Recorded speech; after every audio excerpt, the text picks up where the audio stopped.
My name is John Highbush. I have the honor of being the executive director of the Ronald Reagan Presidential Foundation, and I want to welcome all of you here this evening.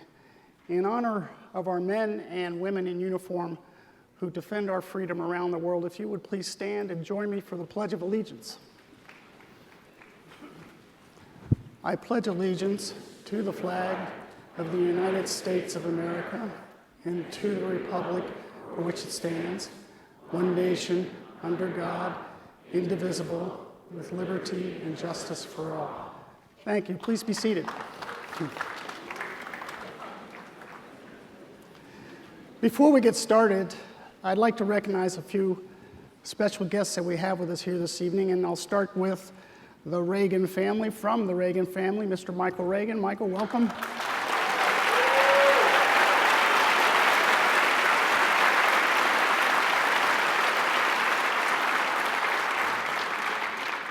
From the city of Agora Hills, newly re-elected Mayor Dennis Weber. Dennis, where are you? There you are, Dennis.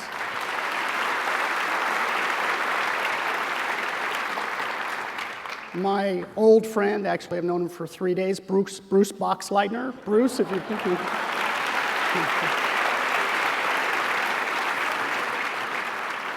That's it. Late last week, when I sat to write this introduction of Bret, a wonderful woman on my staff named Melissa reminded me that I missed Bret's first appearance here at the Reagan Library the last time he was here. I was a little incredulous, and I thought that's not possible because I welcome just about every single guest that's invited to speak at the library. And Bret is no doubt one of the most experienced and talented news anchors of his generation, and I could not imagine not being here. Something was wrong. So I checked my calendar. Sure enough, I was indeed absent on the day he came. For the record, it was June 23, 2014. In fact, it was Melissa, my staff person, who took the stage that evening to introduce Bret in my absence. Now, I'm told that when he was here, he spoke at length about a terrific book he had just written entitled A Special Heart, A Journey of Faith, Hope, Courage, and Love. The book is well worth a read and is all about young Paul, Bret and Amy Baier's firstborn son. His is a story of an incredible boy who has fought life-threatening heart complications his entire life. Okay, so now I feel really bad. I made up my mind I was going to apologize to Bret when I saw him and explain why I wasn't here. So Bret, after doing some deep research and consulting my calendar, here's why I missed your first appearance at the Reagan Library. A very good friend of mine was kind enough to loan my family his yacht for a week as it sailed off the Amalfi Coast in Italy. Now I remembered why I was gone. It was very simple. Bret Baier, Amalfi Coast.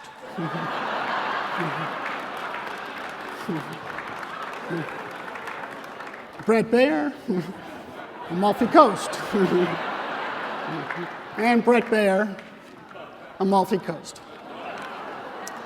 Now, I don't have to belabor this. I think all of you get the picture. Fortunately, though, I don't need to spend a lot of time extolling Bret for all his virtues and skills. Everyone here knows Bret for the incredible talent that he is. Beyond his crucial role as chief political anchor at Fox News, where he sits atop the highest-rated cable news program in a very tough time slot, Bret is routinely also called upon to serve as Fox's lead moderator for presidential debates as well. That's a sign he's the best. Tonight, Bret comes to us as an author again. This time, it's with another best-selling book about President Dwight Eisenhower and the critical events of his last 3 days in office just before leaving to make room for his successor, John F. Kennedy. Entitled 3 Days in January, it is a fascinating book that Bret has agreed to discuss with us tonight. And I say us because while I have the chance to interview Bret on stage, we plan to reserve about 15 minutes of time for questions that many of you in the audience have already submitted when you first arrived. I want to say thanks to all those that contributed some great questions.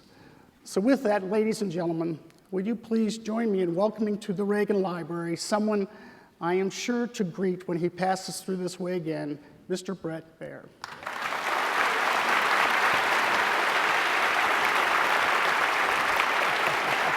That was great.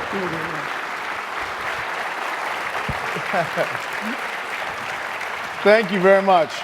By the way, I just want to say for the record that I would have chosen the Amalfi Coast too. It is really great to be here. Thank you for having me. Oh, Bret, it's just, it's an honor. This is a big crowd, and you can tell just how enthusiastic they are about who you are and what you do. So thanks so much for coming. Now, last count, I think we're at 45 U.S. presidents. You had a wealth of different personalities to choose from, and I'm interested in hearing why you decided Dwight Eisenhower. Yeah. So it starts, I'm a golfer. I played golf in college. And by the way, I just got finished playing at the AT&T at Pebble Beach, which was thrill of a lifetime. I can talk in front of folks, and the red light goes on. I don't have a problem.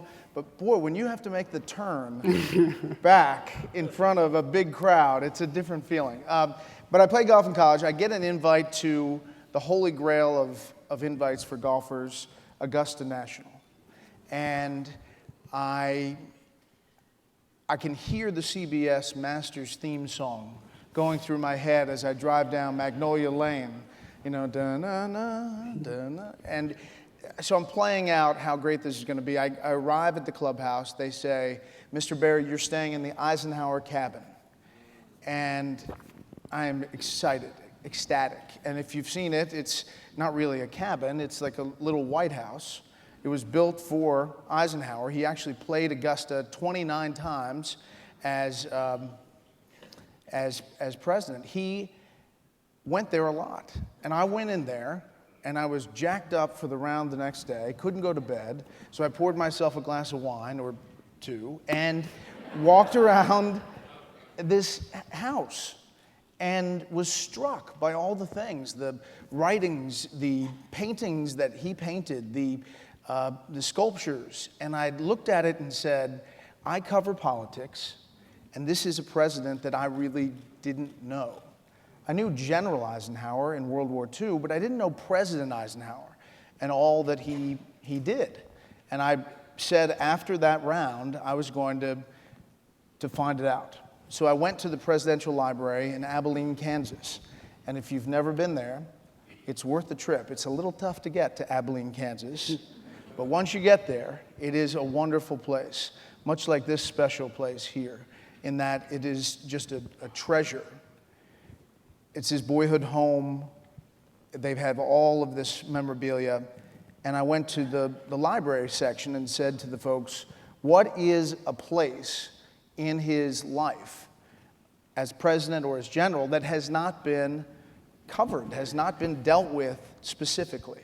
And they said the transition from Eisenhower to Kennedy and the farewell address that is so often mistaken for how it was delivered and why.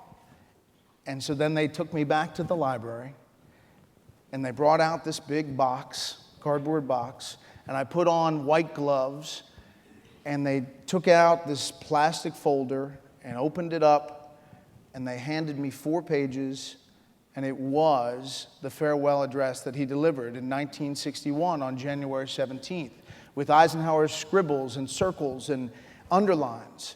And I sat there holding it, saying, this is living history, and it's right in front of us. So if I can breathe life into this time, maybe I can take our generation and younger back to a president who many of us just didn't know. Yeah. Bret, we're obviously here at Reagan Library, and I wondered if in your research, did you come away with any striking parallels or similarities or differences with President Reagan and President Eisenhower? Yes, and you find the communications between the two. Eisenhower was very fond of Governor Reagan, then President Reagan. They tapped into the same sense of optimism about America, about the spirit that Americans had to be better. Eisenhower, as a general, always used to tell people it's about the size of the military and how strong we were as a country. He said, it is not the size of the dog in the fight, it's the size of the fight in the dog. And he said America always had the right fight. Reagan tapped into that same feeling. But Eisenhower, I wanted to pull this out. I just for this, found this in his diary. He wrote a lot. You didn't know that Eisenhower was a speechwriter. He, as a colonel, was speechwriter for General MacArthur. Now think about that. Nobody knew. But we can talk about that in a second. This is first of all, Eisenhower, as he was watching Reagan campaign for governor, he wrote him talking points for that campaign. He sent them to him. And he had one piece of advice that stood out. He told Reagan to be expansive rather than narrow in his appeal, to impress upon the people of California that he would be governor of all of them, and that there was no place for divisiveness of special interests, and that they were all Americans. I mean, that was the message that he said to really hit home. So Reagan decides, obviously, to run for president in 1968. Eisenhower would have endorsed him had Nixon not been on that ticket. And he writes about that. He didn't endorse Nixon until right before the Republican convention, if you remember, in that year, and perhaps leaving some sense he could change his mind. March 1967, and this is what we found.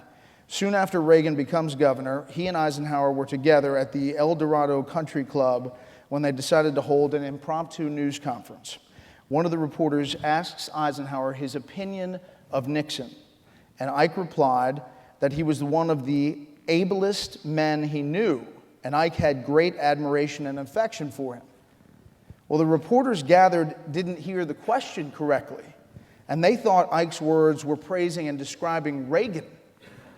So the story of Ike's praise for Reagan comes from that event, and it even made it into the world news with Walter Cronkite that night. So Eisenhower calls Cronkite, and he asks for a correction, but it's unclear that they ever made one. That said, Ike liked Reagan. He was just not talking about it at that impromptu press conference. And the rest is history. I think their relationship really developed over those years.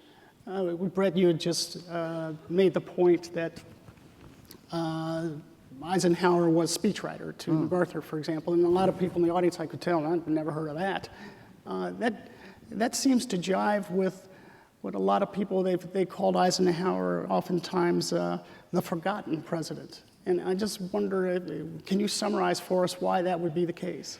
Well, if you think back to that time, the 1950s, it was described as a sleepy time, a happy time. That's when Happy Days is, you know, and the Fonz. I like my bike and I like Ike. That was part of that whole show. And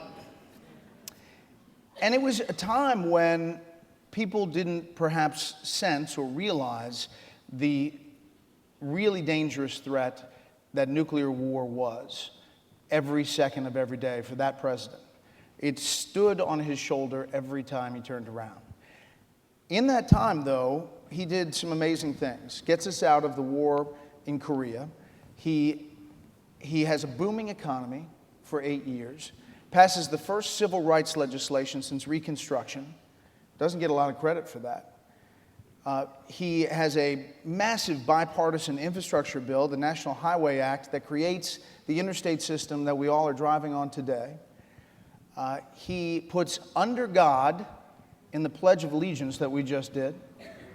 In God we trust is the national motto.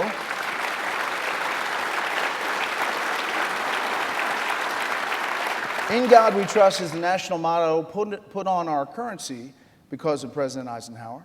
He creates the National Prayer Breakfast. It's the first president to do that. He is, and the National Day of Prayer. He largely keeps us at peace in a very turbulent time. In fact, after Korea, not a single soldier dies in combat operations under President Eisenhower. Now, he had covert things going on, and he did a lot of things behind the scenes, but he was the steady hand on the till during a very turbulent time, especially with the Soviet Union and its expansion. Something that is very similar with President Reagan as you look back at his times. Yeah. Now, in the book, you cover a big sweep of history, but at the epicenter of the book, it's all about the speech. Tell us about that speech and why it was as special as it was. How long did it take for it to be drafted? You know, there's a lot of life to that speech. Truly amazing. One speech. He worked almost 2 years on one speech. It was a short speech. I mean, by politician speeches today, it was tiny. It was delivered out of the Oval Office January 17th, 3 days before Kennedy's inaugural address. And at the time, it was largely overshadowed. It was just completely forgotten. There were a couple blurbs in the papers, but not much. Everybody now looks back and points to the military-industrial complex line. We'll get to that in a second.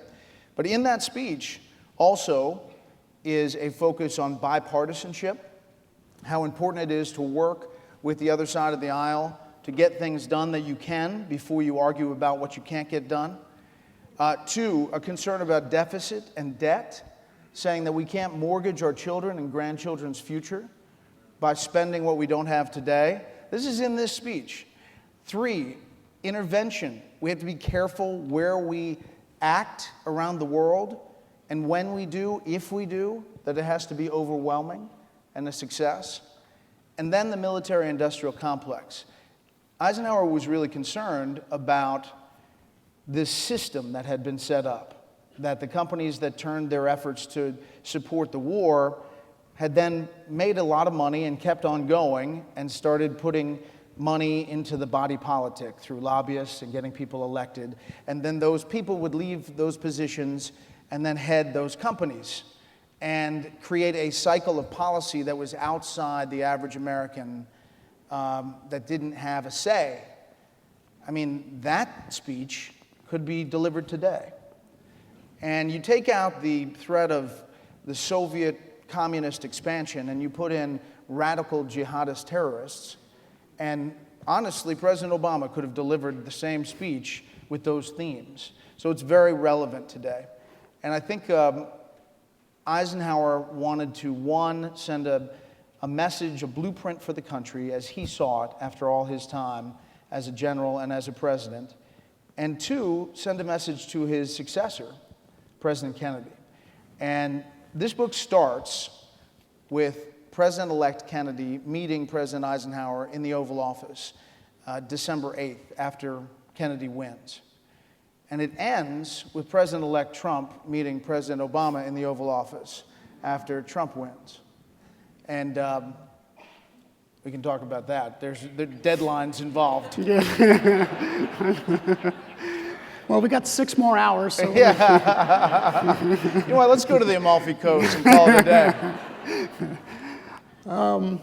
I think maybe amateur historians, Bret, might look at back at the Eisenhower presidency and think to themselves, well, he was the supreme Allied commander of World War II, that he must have been, more a president of peace than he was a president. I'm sorry, he must have been a president of war rather than a president of peace because of his background. What's your view on that? My view is exactly the opposite. He was someone who won, essentially, World War II. He was a military strategist and thinker, but he was also a person who wanted peace more than anything else. And as a president, that's what he was striving for almost every day, in all of his writings, in all of his interactions. It is always concern about peaceful balance, security, but in a cautious, balanced way. So he meets with President-elect Kennedy. He has concerns about Kennedy. He thinks on the campaign trail that Kennedy is saying things that just aren't true. For example, the missile gap with the Soviet Union, that they were churning out missiles faster than the US. Khrushchev was saying they were churning them out like sausages, and Kennedy was using that on the campaign trail. Well, Eisenhower knew that not to be true, so that made him mad. Then he thought that it was an American kind of phenomena, that it was a matinee idol kind of look, and that the country was spellbound, and that this young senator, was kind of hollow. But he meets him in the Oval Office, and he's impressed, and he writes and talks about that he thought he was a very thoughtful man and very impressive. But he's still skeptical because Kennedy does not like the bureaucratic setup that Eisenhower has set up as far as national security, having all these dissenting views argue in front of the president who makes the final decision. Kennedy thinks he can do it with a couple of advisors and his own counsel, and proceeds down that road and dismantles what Eisenhower has set up in this transition. Fast forward, we get to the Bay of Pigs, an operation that started in its infancy in the Eisenhower administration, which is true, to train these covert operatives to try to take over in Cuba. But during this meeting in the Oval Office, Eisenhower makes clear, one, you have to have an exile government in waiting, ready to go. Two, you have to have a leader ready to take over for Castro, a dominant figure. And three, you have to have air power that supports the covert operatives. So one doesn't happen, two doesn't happen, and Kennedy calls off three at the last minute because he's fearful that the world will blame the US for what's happening. So the operation fails miserably. The Kennedy people say it fails miserably. And the first call he makes is to former President Eisenhower. And that is the iconic picture on this book. He flies him to Camp David, which is, by the way, named for Eisenhower's grandson. And there's Eisenhower, and there's Kennedy. They're walking up the path, and both the Kennedy Library and the Eisenhower Library say the conversation goes like this. Kennedy turns to Eisenhower and says, "You know, you just don't know how tough this job is until you're in it." And Eisenhower turns and smiles to him and says, "You know, Mr. President, with all due respect, I think I told you this 3 months ago."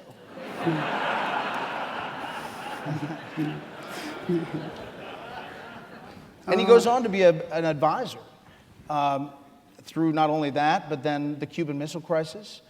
Just this year, we got phone call releases that we put in an hour special about this topic of them talking during the Cuban Missile Crisis. So Eisenhower then becomes an advisor, and a close advisor to Kennedy. You know, probably unfairly so, the name that's often attached to the Eisenhower speech that you've written about, it just blandly gets called, you know, the military-industrial complex speech. And I think that's mostly driven by those on the left. And I wondered if you felt that there's been like a hijacking of this speech over the years, you know, where, no, I mean, it certainly was included in the speech, but it wasn't the overarching theme, or would you disagree with that? No, I totally agree. And I think that that's one of the things that Eisenhower talked about after his presidency.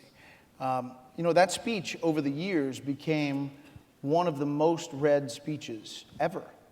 And you're right, the focus was on that line. But as I said, in the rest of the speech, there are a lot of bullet points about where Eisenhower thinks the country should go. He wanted to call it, by the way, the military-industrial congressional complex. And because he thought that Congress was a real big problem here, but he was also making the pitch for bipartisanship, and he had to work with the Democratic Congress, and they talked him out of putting Congress in there.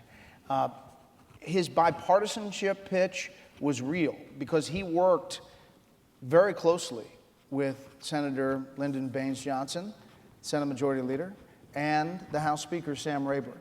And he had them over for cocktails and appetizers at least once a month, but sometimes once a week in the upstairs residence. And They had, quite a relationship for being from two different parties. Some of Eisenhower's biggest fights happened with Republicans who wanted to expand, and he wanted to be careful that the push for missiles wasn't overwhelming. There's a great story about that we found where there's a cabinet meeting, and also there are leaders from both parties, congressional leaders, and they're talking about how many nuclear missiles the country should make this year. What's the number? And Eisenhower hears this back and forth, and then he slams his hand on the table, and he says, "GD, how many times do you have to kill a man?" And that's where his head was. He wanted it to be balanced. He knew that the data showed that how many times we would, destroy the world many times over. So it's an interesting, that is where there's a difference in thought process from President Reagan and President Eisenhower. They looked at it differently, but they came to the same conclusions about the need for America to succeed and to look like it is always succeeding in doing so. I'm certain you covered it, Bret. A couple of 3-4 weeks ago, President Obama gave his own farewell speech. Would you care to see if there's any parallels, or how would you compare the modern day speech from Obama to what we saw from Eisenhower? Yeah. So, I will start by saying Eisenhower would not have been comfortable in that venue.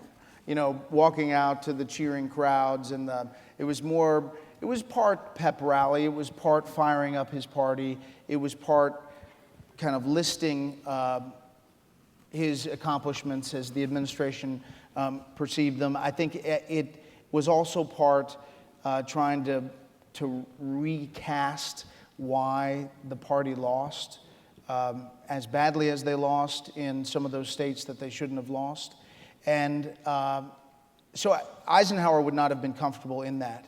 He spent 21 drafts, 2 years working on that speech, farewell speech. And if you notice, it's not about what I did or what I did listed, boom, boom, boom, boom, boom. It was about where we as a country should go.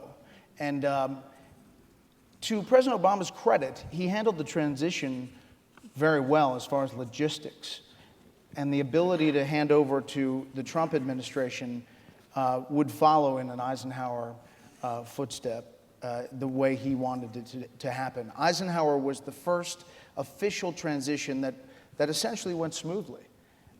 When he won, Truman despised Eisenhower. Long story short, Truman decided that he was going to recruit Eisenhower after the war to run as a Democrat for president. In fact, he would step aside and be his vice president if Eisenhower would be president on the Democratic ticket. Eisenhower, at that time, and pretty much across the board, didn't like politicians. He thought there was phony politics, and he didn't really love it. So he said no. He goes to be the president of Columbia University. He is recruited hard by his friends, a lot of them Republicans, that he has to run. He finally decides, okay, I'm going to run. Truman can't stand this. It gets under his skin, and he starts saying in the press things like, Eisenhower knows nothing about government. He knows as much about governing as a pig knows about Sunday. And these quotes get back to Eisenhower, and he gets upset. So they have this really back and forth through the press kind of animosity. So much so that Eisenhower wins, and the tradition, of course, is that the president-elect and the first lady-to-be go to the White House for the coffee. Well, they drive up in a convertible, by the way, and it was cold, and they stay in the car. The Eisenhowers stay in the car, and the Trumans stay in the White House. So there is a standoff in the north portico. They're not coming out, the Eisenhowers aren't going in, and the reporters and photographers are just snapping pictures. And the Eisenhowers are smiling, and it goes on for a while. And finally, the Trumans come out.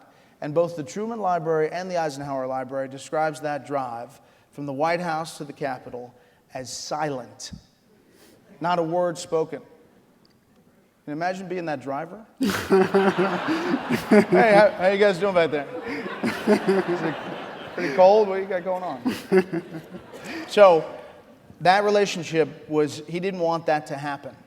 And he wanted the transition to be smooth. To President Obama's credit, the transition to the Trump administration has been smooth. By the way, the thing that brought Truman and Eisenhower together, unfortunately, was President Kennedy's assassination. They then get together and start speaking and talking at the Blair House and other places. So if we could, let's pick up on Trump a little more here.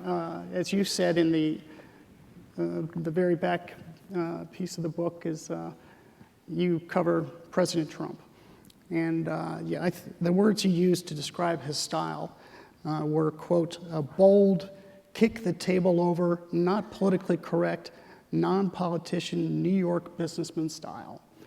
And I think that's pretty fair and balanced.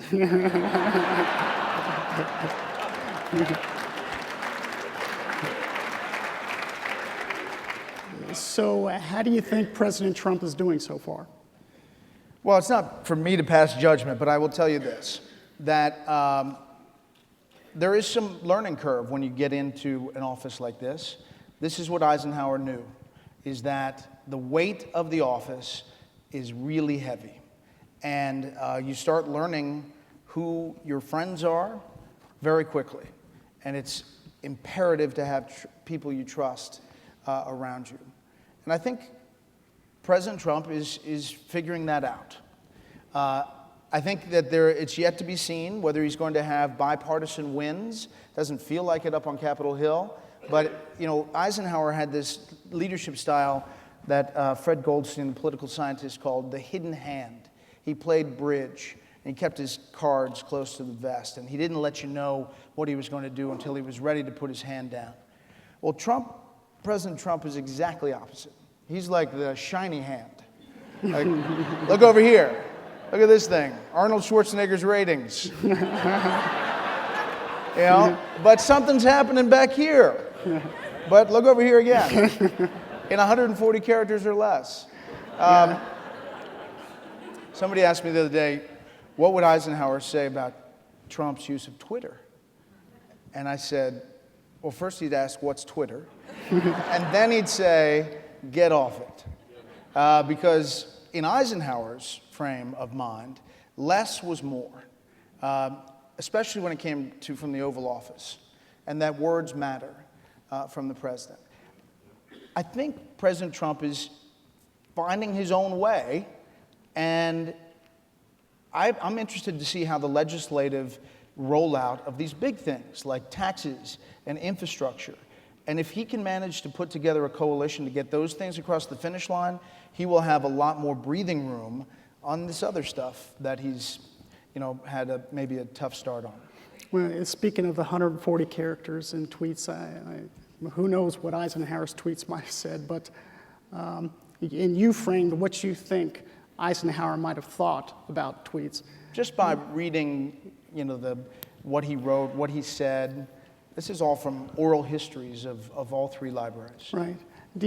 But taken just purely from a media perspective, within your profession, and you've seen a lot in the last few decades, do you think that this style or this approach of presaging very complicated policy issues with 140 characters, is it useful or destructive? And how do you see it as a media person who's having to monitor these 140 characters every other hour? Yeah. So there's a couple sides to that answer. One is, it is like drinking from a fire hose, because you wake up in the morning and suddenly there are 3 different news events that have happened as the president is tweeting about 3 different things that are consequential and move the needle on a number of different fronts. So in that way, it's exciting. but in the way of whether he is figuring out a way how to talk to the American people without the filter of the media. And in some ways, I think people in the country, maybe these people right over here,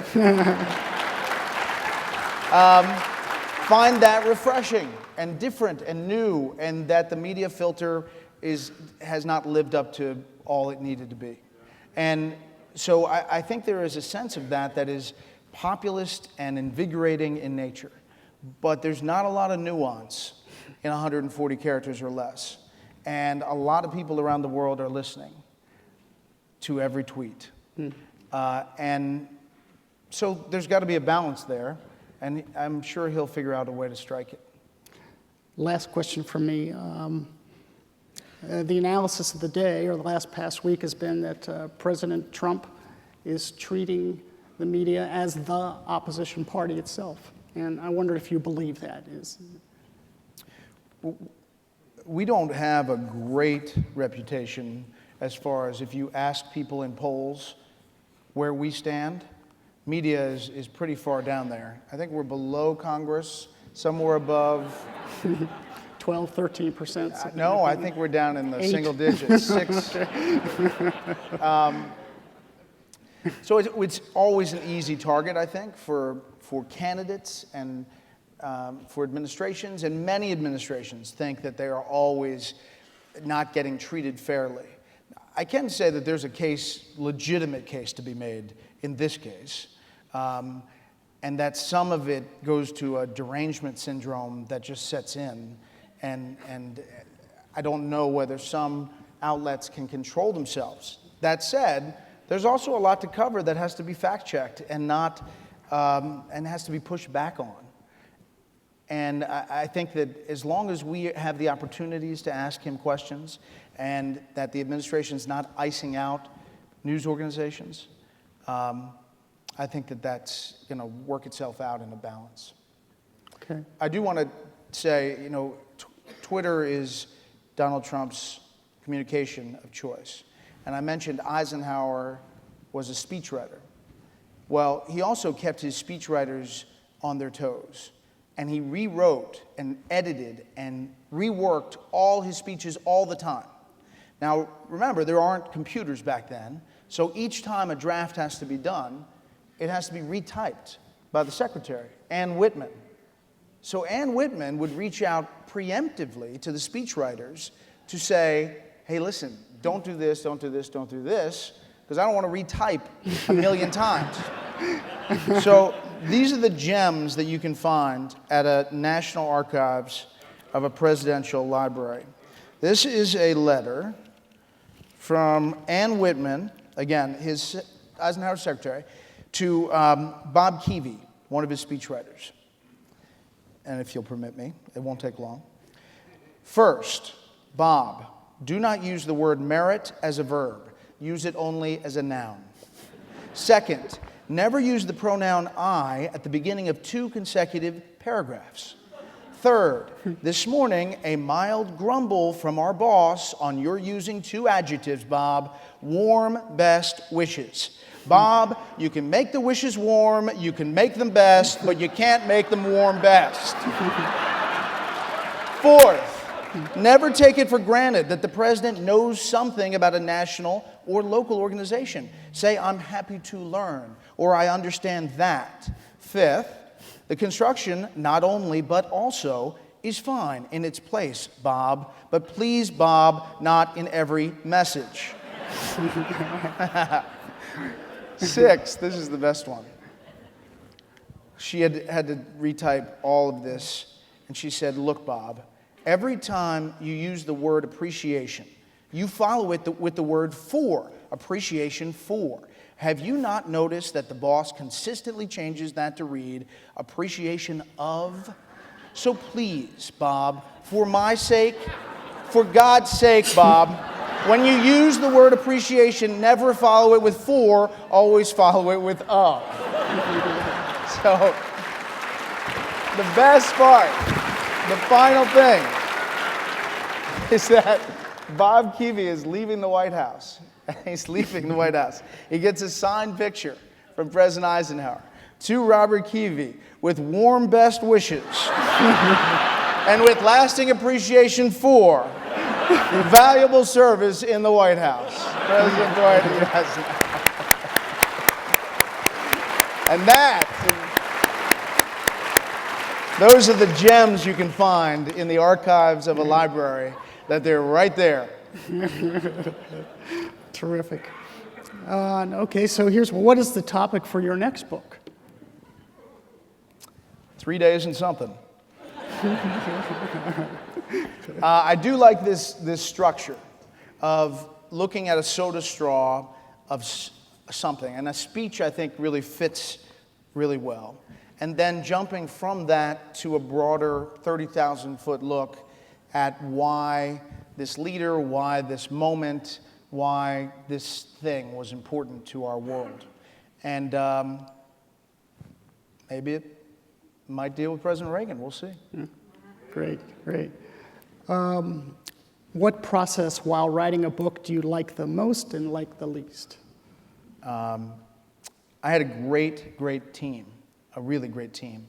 Researcher on the ground, Sidney Soderberg, who was the former mayor of Salina, Kansas, this little town right next to Abilene. And she was salt of the earth. And I knew it the second I met her. And she just loved digging in and finding these gems. And with finding those came this ability to string it all together. Catherine Whitney, my co-author, is beyond the best. We would email back and forth as I was covering the campaign. I would write something, she would write something, we'd go back and forth. Made for a lot of late nights in a campaign that had a lot of late nights. From the escalator ride down in June of 2015 to the debates that went off the rails a couple times, to the election night. And so to finish the end of the book, deadlines for books, as you well know, happen early. My deadline happened 3 weeks before Election Day. So, you may ask, how do you get to that chapter? Well, I had 2 endings.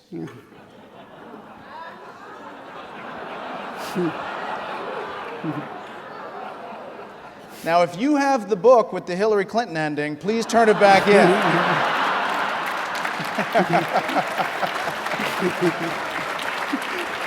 But honestly, I had 2 endings, so I spent a lot of time on that Hillary Clinton chapter, because remember, it had just come, the Access Hollywood tape had just come out, and all the polls were upside down, and I said, well, I'm going to really focus here. Then I spent time on the Trump chapter. I did spend time on it, but at the time I thought it was kind of fiction. You know, it might not really happen, but I did spend time on it. So election night happens, and I call at 2:30 in the morning Eastern Time. Pennsylvania is going for Donald Trump, and he will be the 45th President of the United States. And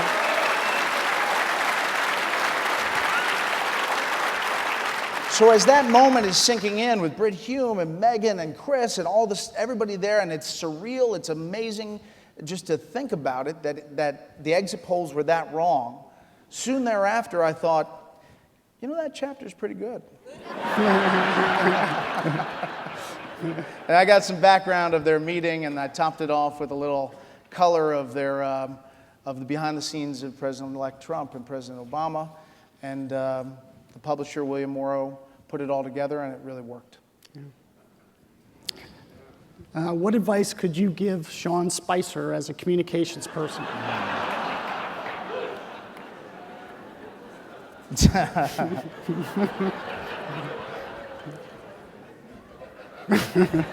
Okay, how do Try to look less like Melissa McCarthy? No. That's no. I think, listen, he had that one day where he came out and he just tore everybody's face off. And I know people at home some people were saying, yeah, break the China, that's what we need. Again, some people back here. But having covered the White House, there is this relationship that you develop. And he has a long-standing relationship with a lot of these reporters. And so it didn't feel like him. And I think when he's himself at the podium, he can be good, very good. How do we reinstate free speech and not feel threatened verbally and physically?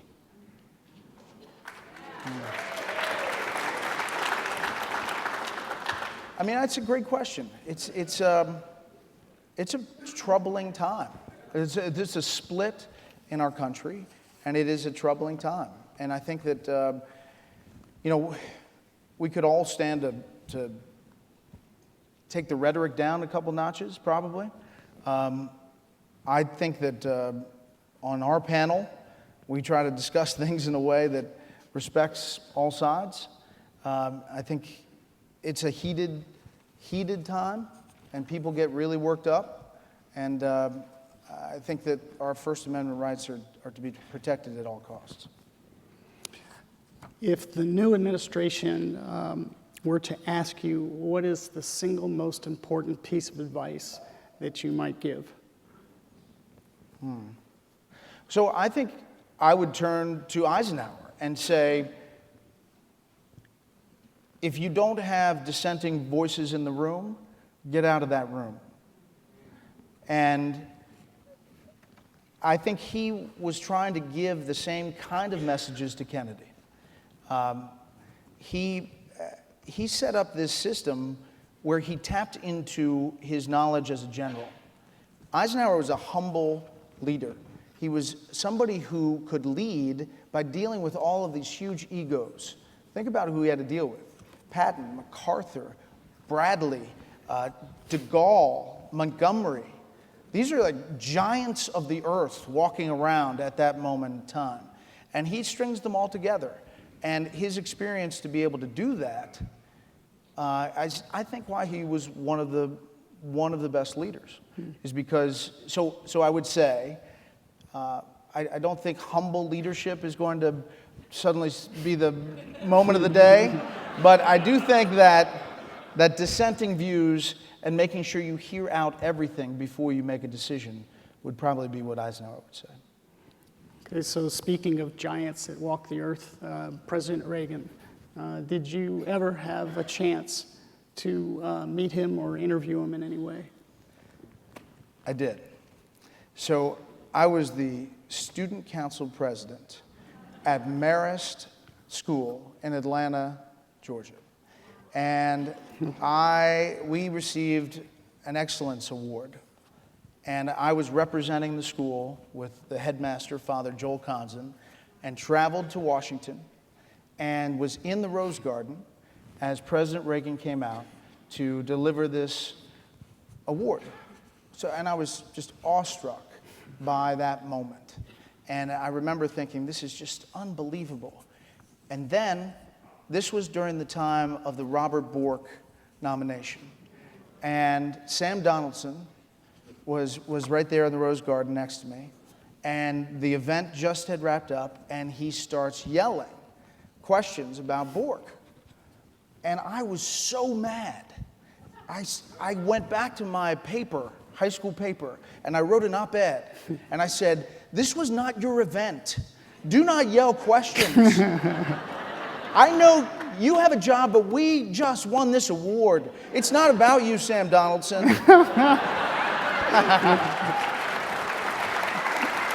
And then, of course, fast forward, and I'm in the Rose Garden yelling questions to George W. Bush. So I remember being awestruck by the moment. Yeah. And Sam Donaldson was here last week. So. He's a friend, and I've told him this story, and he died laughing. Yeah. We were in New Hampshire at the primary. He was incredibly gracious about President Reagan, so it was a nice visit. Here's someone who said that we loved seeing you at the library when you were promoting the book about your son. How's he doing? Nice of you to ask. Paul is doing great. I just FaceTimed with him. He is 9.5. He is the tallest kid in his class. You would never know on the playground. He and his little brother Daniel, who's 6.5, beat each other up. It's like nonstop boy stuff. We've got to run them like dogs. And, but he's had 3 open heart surgeries, 8 angioplasties, and he's going to probably have another open heart surgery in about 5 years. But we're hoping technology might make that the last one. We're trying to get stem cell things and all kinds of stuff that is really on the cusp. We're on the cusp of really big changes when it comes to medicine. And looking down in that first surgery at 12 days old, and this little walnut-sized heart that a surgeon reworked the way it operated, moving arteries the size of angel hair pasta around. From that moment to the tallest kid in his class and a golfer, the plastic clubs in the crib worked. Osmosis. Anyway, I couldn't be more proud, and Amy is the rock that holds it all together at home. Yeah.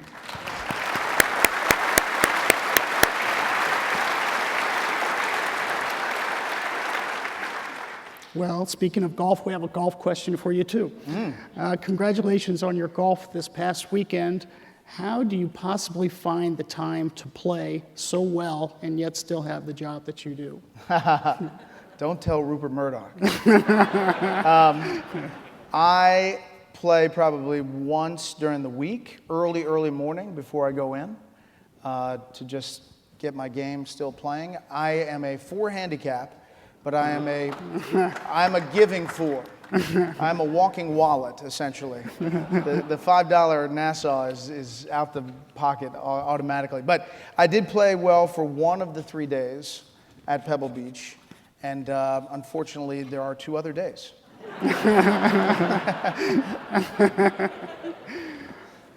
We're coming to the end. Do you like being an author better or a news anchor better? That's a good question. I love my job every day because it's different, it's fast moving, I have a great team that really gets how to do things fairly and to present it in a way that is balanced, frankly. And I think that's what my passion is, and covering events that are breaking. Most days the show changes about 6 times before 6 o'clock Eastern time. We're trying to get the rerun, by the way, for you West Coasters. So I'm working on that. I'm working on it. Good. I love writing because it gives you a chance to delve in deeper and open the eyes a little bit more, which is what a documentary does too. I love doing those too, the hour specials. But my job I wouldn't trade for the world. Great. I've got one last question, but before I ask it, Bret, I wanted to just make sure everyone here knows, just following Bret's appearance, he'll be upstairs in the store signing his book for everyone. And I read a lot of books, as you might imagine, and this one is special. If you have a chance to stick around for a few minutes and have Bret, I'm sure, would love to say hello to you and sign a book. This one's worth buying. It's so well written, and it just feels like your undergraduate and graduate degrees, Bret, were in history or something. It's just really done well, so I want to congratulate you on that. Thank you very much. The dedication to our sons, Paul and Daniel, and their generation. Please allow history to inform your decisions in the future. That's right. Yeah, it's true.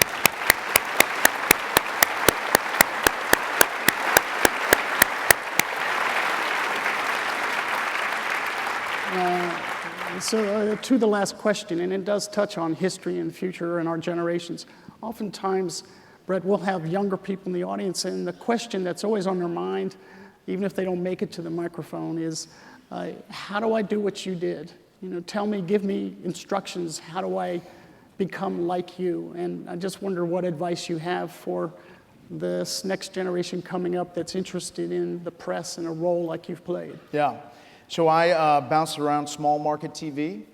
I was in Hilton Head, South Carolina, Rockford, Illinois, Raleigh, North Carolina, and then the Atlanta bureau for Fox started in my apartment with a fax machine and a cell phone. That was 20 years ago. So when I'm in Hilton Head, I didn't know how I was going to get to Britt Hume's chair, which I've now occupied for 8 years and 2 months. Thank you. But what I tell people, young people, is I looked at it like I was a car with very dim headlights. And I could only see a little bit of the road in front of me, but I kept on driving. And then eventually, I had a little bit of high beams, and I could see more of the road. And then the sun would come up, and I could see more of the road, and really the hills and valleys. And before you knew it, I was there. But I always kept driving, even though I could only see a little bit in front of me. And I think that's what I would say to anybody in any career, is keep driving, keep pushing. The harder you work, the luckier you become. That's not my quote, but it's one that I adhere to. Yeah. Bret, on behalf of everyone here, it's been an honor, and we're just so happy you made it, and look forward to having you back again. It's really been great. Thank you. Thanks, Bret.